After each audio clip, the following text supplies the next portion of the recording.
Hi, I haven't uploaded in 2 months. I'm sorry, but basically, I now have a DDR Supernova machine sitting in my basement. Very awkward intro, I know, whatever, I don't care. However, over these past 2 months, I've put a lot of work into this thing. There was a crappy 17-inch office monitor taped in with a pizza box supporting it, upgraded that. Pads were hard stomp, half the sensors didn't work, fixed all that. Neon transformer didn't work, cut the plug off, wired a Molex into that, fun wiring stuff that some 14-year-old barely can do. This video will also kind of act as a tutorial on like all the upgrades I did to this thing, because most of the tutorials I found were just written, not really any videos, but I hope that my video is able to cover all of that. For example, things like the neon transformer, pretty simple, you cut off the plug and wire a Molex into it, but I didn't find any video guides on that, and I had like such a hard time doing it without one. Thanks to the guy in the patch channel who helped me, or else I probably still would not have done it. But before I start this video though, I want to give a thanks to all of these people. They helped me through everything, like helping me like do all these upgrades, teaching me how to mod the pads, install the neon transformer like I just mentioned, all that stuff. Thank you. You guys helped me the most. This video basically covers the entire cab buying and fix up process. Like this video starts whenever we went to the arcade to pick this thing up to its fully restored state, with Stepmania running, all the lights and pads and everything fixed up and working. So I hope you guys enjoy this long, painful, but all worth it in the end journey.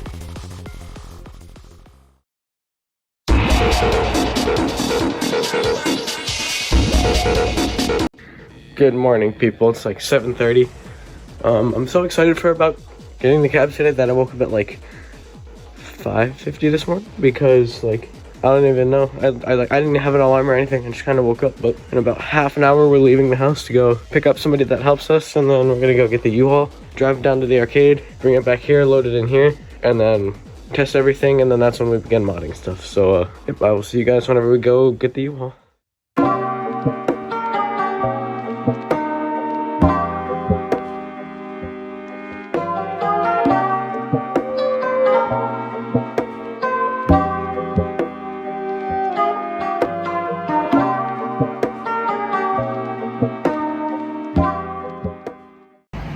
Alright, so we made it to the arcade. Through the window, I might be able to walk around. You can see the bars through the window. There's the U-Haul. Yeah.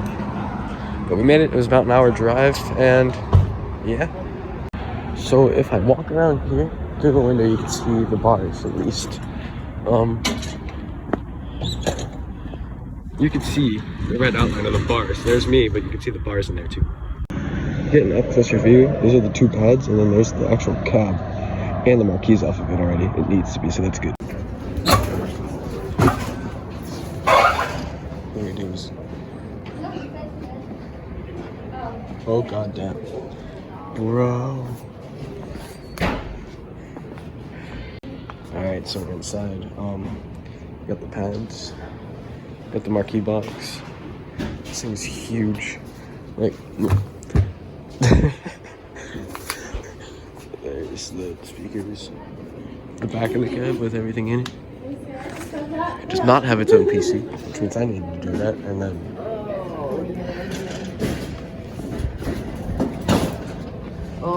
actual cab. Alright, so this is what it looks like before opening. This is actually kind of cool. It's huge. I've actually never been here before. Look at all this stuff. This is actually, like, everything's off. If you've never seen an arcade closed with everything off, you have now. Alright, so far in this truck, we just got the cab in there. As you can see, it's in this back corner. Yeah. Here are the pads. That's my thought process. I'll set it on the ramp. Go. Slide the ramp. Just to get it into the house as a ramp. I'm still gonna have a ramp. I will feel like Something that go off, because even if your door's only it's a 32-inch door. This is 42 on its side, Steve. Alright, so we just got home. About hour drive down, hour drive back. But I cleared out a spot. The cab's going right here. Pads are going here. So we can go through this door. So the plan is, there's a door in here. I don't think you can see it. Oh, there you go. Yeah, this door. It's gonna go through here. And it's gonna take it through this door. And then eventually lead it into here, and then yeah, we got the U-Haul. U-Haul's here. I bet you can't see me, can you? Where? Swing right there.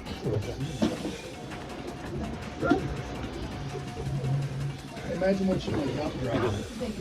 Quick little update. We got everything in here. We got the pad. Got the other pad. We got it in.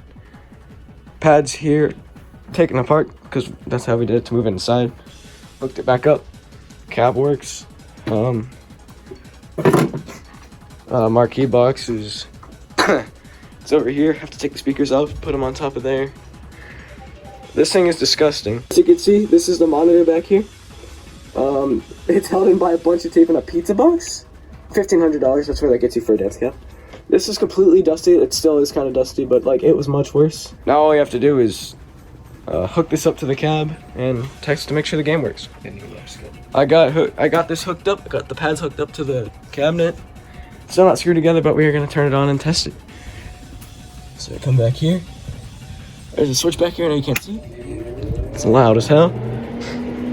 The pads are lighting up. Neon's flashed.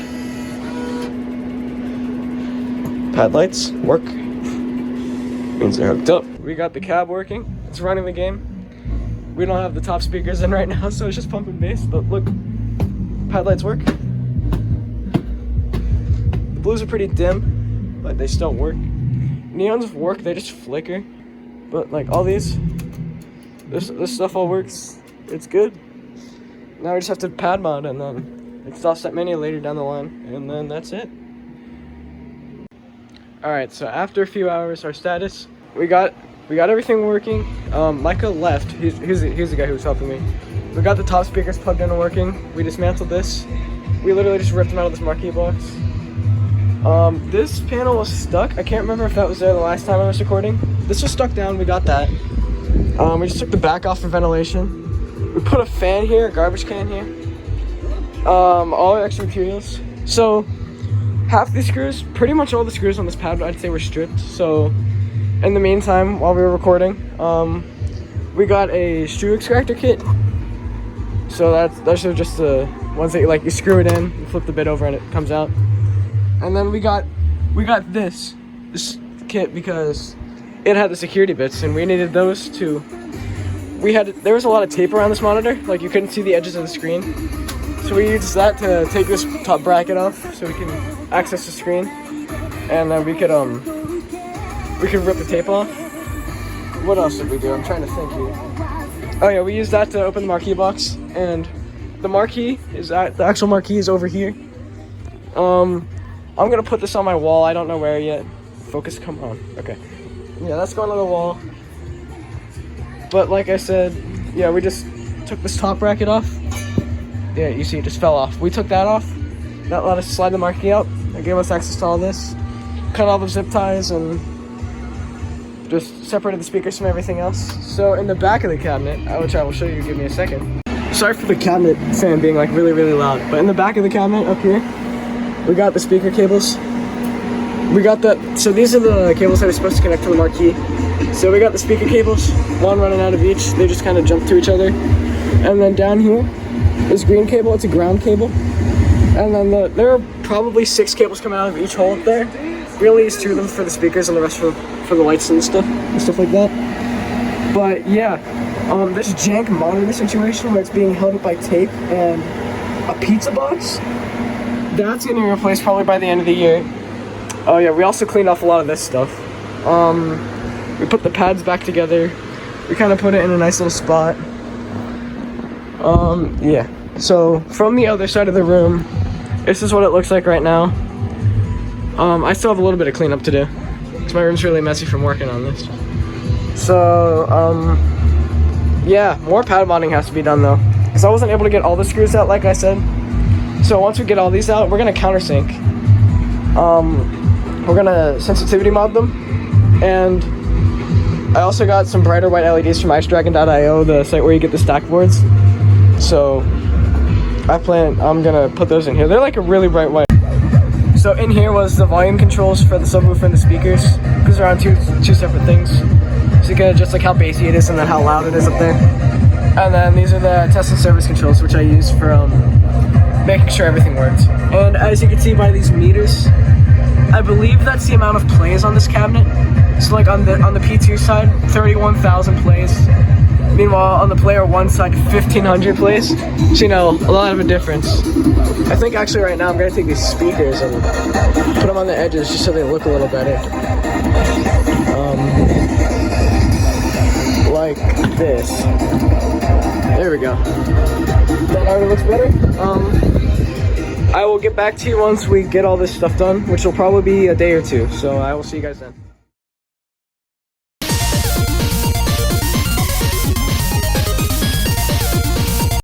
Alright, hello people. It's been 2 days after Thanksgiving. It's November 27th. I got the cab up and running with Stepmania. As you can see, we got ECS 10.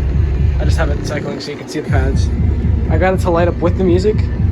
Stepmania conversion is actually really simple. It only cost me about 15 bucks. I had to get 2 USB extenders and an RCA to 3.5 millimeter cable.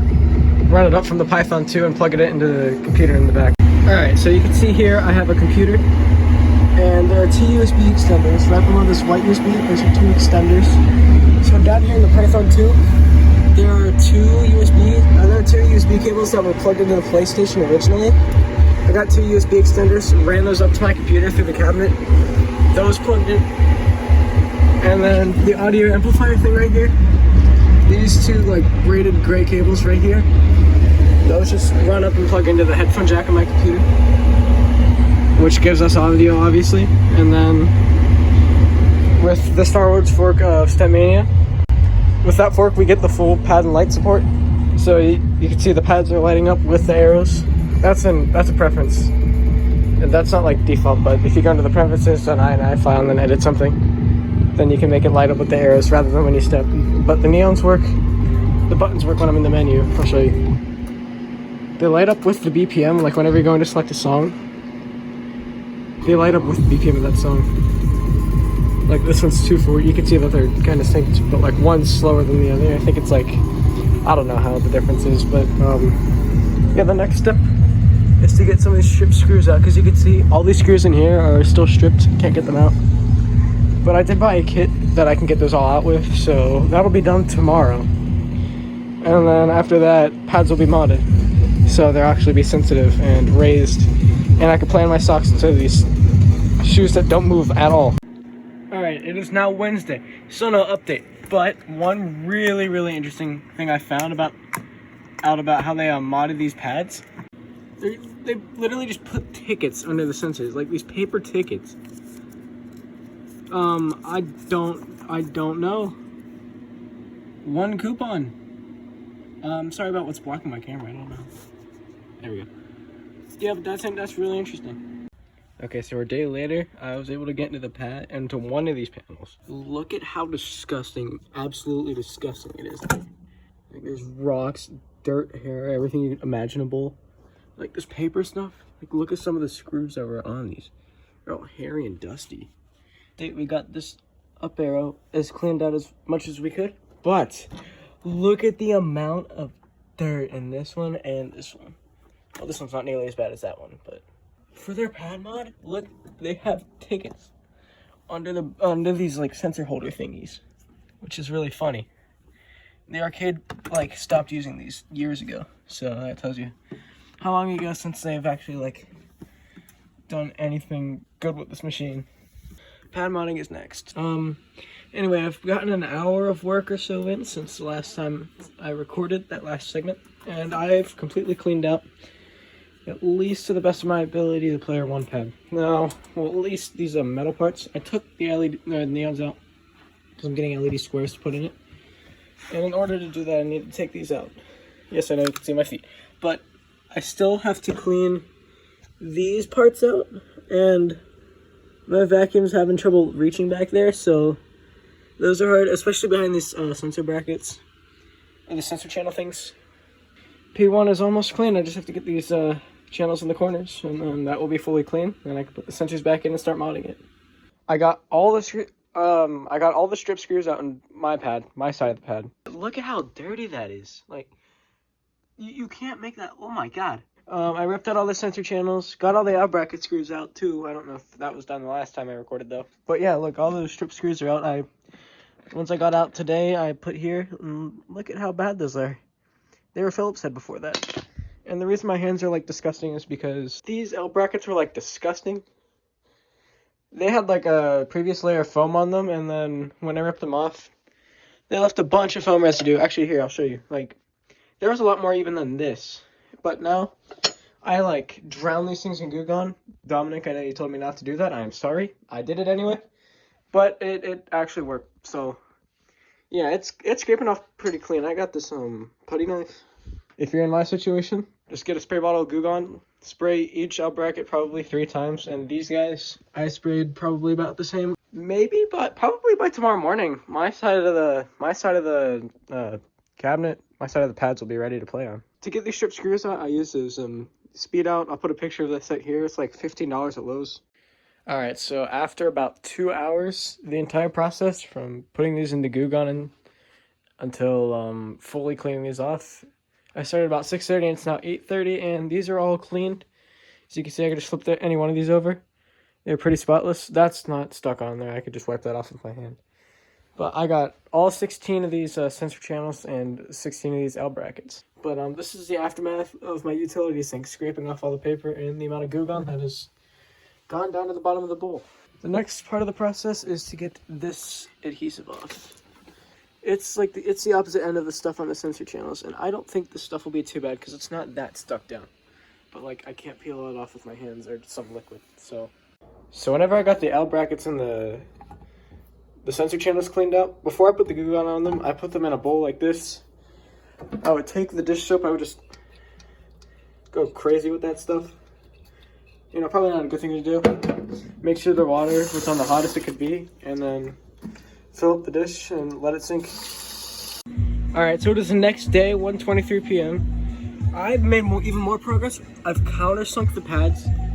I'm only doing these 4 inner screws, like on the outer and active panels, and then all 4 in the center panel. Okay, so after I got these on countersinking, I put these yellow corner bracket thingies back in. You see those like yellow resin I cleaned them off first, and I cleaned out these holes. But I put them back in. And for the sensor channels, I got this Gorilla double-sided mounting tape, and I just put a strip as thin as, or as long as the distance between these two. So then the sensor channel will go on top of here once I rip off this backing. We have put all the Gorilla tape on. Now all that's left to do is rip this paper off, stick the sensor channels back on, and then screw the out brackets back in. Quick update, I got the pad lights in. I got the new lights in this panel, this new pad. I got these LED squares from the Stackboard website, I'll link them. But yeah, they're in here, they're really bright. Like if I take them off, they'll damage my camera bright. You see, I have them running. I haven't had them in this one yet. I haven't really even opened this pad still. But these are awesome, I love these lights so much. They're like $2 a piece too. Like they're so worth it. Alright, so I just got home from school and my $76 neon transformer cable thingy came. Basically makes those base neons work again, because like mine flicker, but they don't light up with the game at all. They just kind of flicker at random times, even if I'm in like the menu or something, or even if the cab's just on and not even if the Stepmania is just in the menu, they'll just flicker. Okay, after an hour of trying, I finally got this front like base plate cover thing off. The only reason I had such a tough time, this foam stuff is adhesive, and like it was so stuck on there. So I had to get this putty knife and a flathead bit, just the bit. I would get under, like where the acrylic was, I would get under and I would just like push it. Alright, to show you what I'm doing, this black stuff down here, like this black rose stuff, it's like sticking on this acrylic or whatever it is, so I can't like pull it off. So I take this putty knife. I'd recommend this one, it's really good, because this is also what I used to get the foam and stuff off the L brackets whenever I put the Goo Gone. But you just take the corner, you start shoving it up, you just go down the line, and then the adhesive will start to peel off. Alright, so my pad mod is really simple. Basically, for the top of the L brackets, I put 2 pieces of Gorilla Tape the same length, but I'll put an image on the screen of basically what I did. So thank you for sharing that with me. But sorry I can't talk because I just got done with a 3-hour set, Stamina. I got my first 16. That will be the next video uploaded after this one, probably like in a day. But basically, I cut 1-inch squares of my Gorilla Tape and put it on each edge. It's hard to see, the camera doesn't really capture it. But there's 1-inch square here, 1-inch square here. And each of these have 2 layers on them. Like on top of the L bracket, it goes basically 2 layers of tape and then 1-inch squares. Except on both of my side sensors, there's only one square, and that's on the inner side towards the center panel. So there's one here, and on the back, I disconnected the sensor in all of them because whenever I screw the panel down, it gets like stuck much easier. But I put that in, and there's no squares on top of that.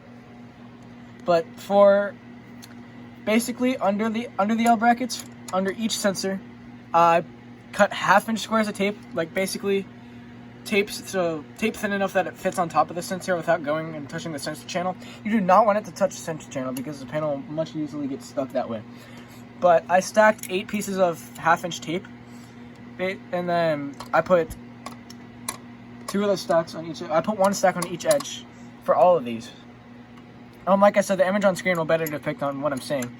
But for all these panels, and I got a new number on it today, 185. Oh, not today. I got a new number on it, which was 185, and I got my first 16 today, so I can tell you that this pad mod's good.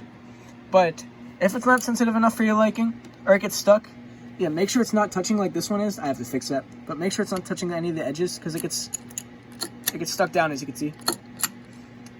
And you can add more tape under the shims, because as you can see, there's still room. There's still room under this. I can lift it up. And also, make sure your L bracket has room to move around like that. I'm not really sure why, but Jay Wong, he said it has to be able to move around. It's probably pretty obvious. I'm just a little slow sometimes. The way I mount my monitor, I got a single mount-up arm. One of those mount-up monitor arms. And you can see this hole. Where's my hand? Okay. You can see this hole here. It clamps onto that. I did not do the grommet mount because it doesn't really need to. It's really stable enough. But it just clamps onto that wood base. And then I maneuvered the arm, so now it's like pretty close to being flush with the front. You do have to do a lot of adjusting to get it to like be perfectly straight. But it rests on this part, like the top of the button panel. So thankfully it stays like perfectly in place. But you can see there's this little gap in the top. All you have to do really is you could either place the mount higher, which I couldn't. But I plan to add like 4 inches of wood in between. So that way it raises the arm up a little bit, so it will cover this gap. Lastly, for the neon transformer, I cut the plug off, and then I wired a Molex into it. I'll link a guide on how to do that because I can't really show that because I don't have anything to do it with.